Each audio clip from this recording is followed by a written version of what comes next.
आपण ऐकत आहात जगद्गुरु तत्वदर्शी संत रामपालजी महाराज यांच्याद्वारे लिखित पुस्तक ज्ञानगंगा।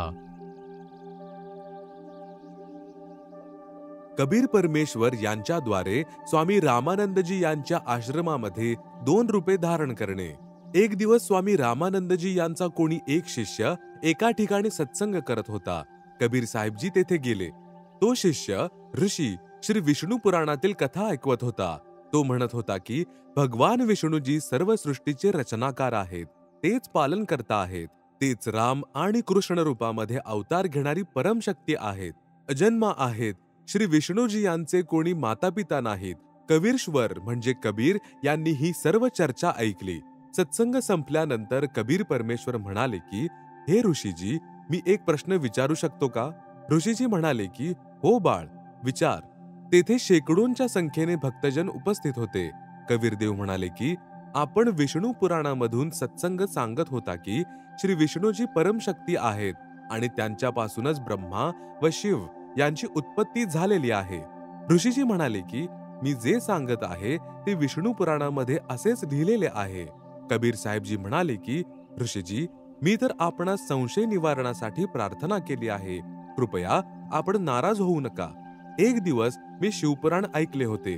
त्यामध्ये ते महापुरुष सांगत होते की भगवान शिव यापासून विष्णू आणि ब्रह्मा यांची उत्पत्ती झालेली आहे। प्रमाण गीता प्रेस गोरखपूर येथून प्रकाशित पवित्र शिवपुराण रुद्र संहिता मधील अध्याय 6 आणि 7।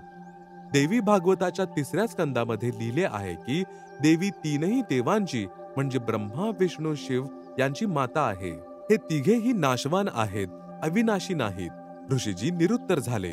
क्रोधित होऊन म्हणाले की तू कोण आहेस, कोणाचा पुत्र आहेस? कबीर साहेबजींनी काही सांगण्यापूर्वीच दुसरे भक्तगण म्हणू लागले की हा तर निरू विणकर याचा मुलगा आहे।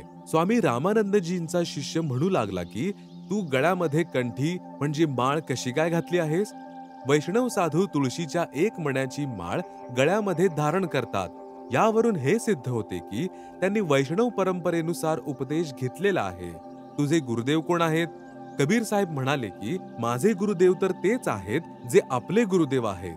तो ऋषी अत्यंत क्रोधित झाला आणि म्हणाला की अरे अज्ञानी, तू अस्पृश्य कोष्ट्याचा म्हणजे विणकराचा पुत्र आहेस आणि माझ्या गुरुदेवांना स्वतःचे गुरुदेव म्हणतोस।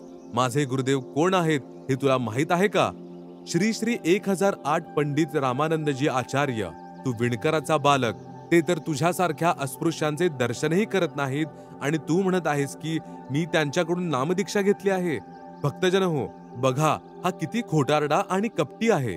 मी आत्ताच्या आत्ता गुरुदेवांकडे जातो आणि त्यांना तुझी सर्व हकीकत सांगतो। तू छोट्या जातीचा बालक आमच्या गुरुदेवांना बेइज्जत करतोस।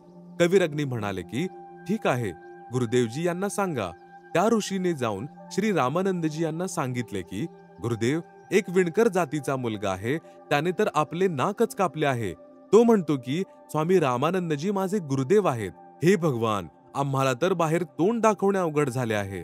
स्वामी रामानंदजी म्हणाले की उद्या सकाळी त्याला बोलावून घेऊन ये आणि उद्या बघ तुझ्या समोर मी त्याला कसा दंड देतो ते।